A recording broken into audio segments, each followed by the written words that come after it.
Hey guys, so y'all always ask me, what do you do in your downtime? Like if you get to an appointment early or whatever and you have multiple showings. So one of the first things I do is I always check my makeup because yes, I'm that vain. No, just kidding. I always think looking your best is so important. So I will touch up my makeup because it's usually about 100 degrees outside. And the second thing I will do, I will make sure I know how to get into the home. It's either going to be a code, a super connection, whatever. So when my clients get here, I'm prepared. I know how to get in the home and there's no problem. And if there is a problem, like say the agent forgot to put the showing instructions, I have a chance to call the showing service or the agent and make sure that gets taken care of. Another thing I like to do before I get out of my car is I pop the sunroof just a teeny tiny bit to let any heat out. That's just so my car is not 100 million degrees. The last thing I do is I make sure I have all the supporting documents that I researched before getting to the property.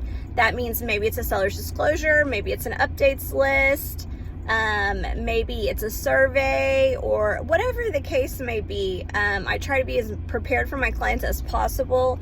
A lot of these things are already on the MLS for agents, so I like to have them already sent to the client, but also I like to have them fresh in my memory. So if they have a question, they're like, Vita, when was the floor replaced? I can be like, oh yeah, no problem. The floor was replaced 2022, etc.